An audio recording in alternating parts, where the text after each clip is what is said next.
Welcome to Classic Game Room, where I've got the feel-good game of the year. If that year is 1996, it's Project Overkill on the PlayStation. This game's awesome.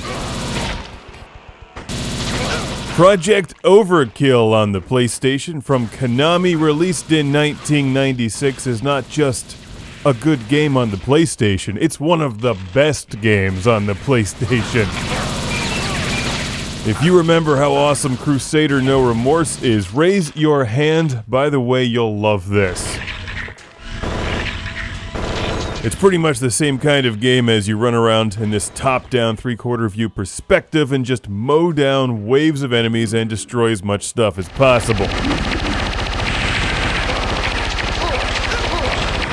Project Overkill is insanely fun and equally insanely challenging. This game is really hard. Even on the easy difficulty setting, you'll get your ass kicked until you've played enough to memorize the levels and master the controls. They're a bit awkward at first. Project Overkill plays like an old-school mid-90s PC game. It plays a lot like Crusader.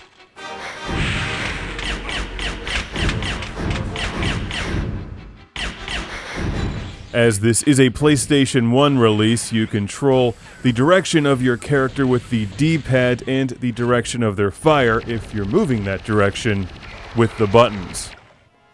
So it's kind of like Robotron controls, but not really. You can't run away from enemies and shoot them while they're behind you. That would be, well, that would be convenient. The game would be a lot easier if you could do that. You're generally restricted to running at enemies and shooting them, but you're rewarded with lots of blood and some great death screams.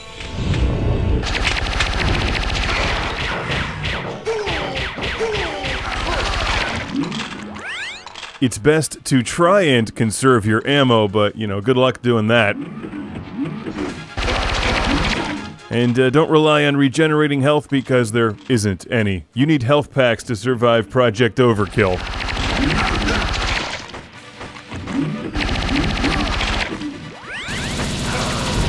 It's the future, and you're playing as a group of mercenaries sent in to wipe out an entire planet for an evil corporation or something. It sounds good to me.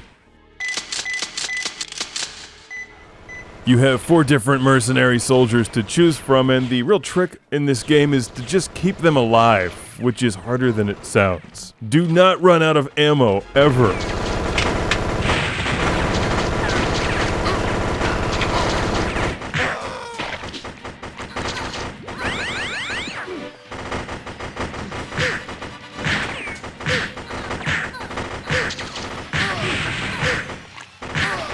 You choose your path through the game and try to escape each level with as much health and ammunition as possible so you can use that same soldier again. If they get mauled or shot or disintegrated or fall into a pit, you then have to move to another mercenary. So pay close attention to your environments and watch where you step. You'll pick up some special weapons along the way, and your enemies will get more and more weird and challenging to kill.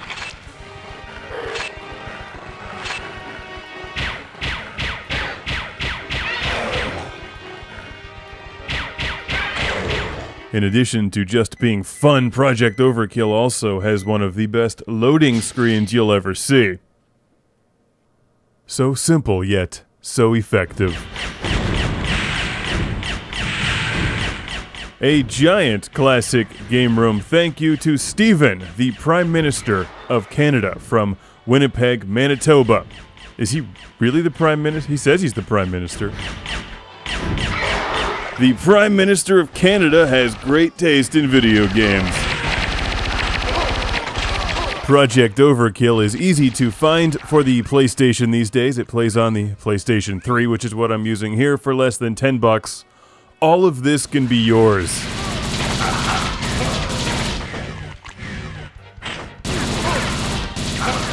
You may find that you need to restart the game 1 or 2 times to really get into it and survive without losing any of your mercenaries. I really highly recommend this one. It's Project Overkill. And it's a lengthy game too. There's a lot more after this, and it continues to get more challenging. Project Overkill. Konami, how about Project Reboot this franchise?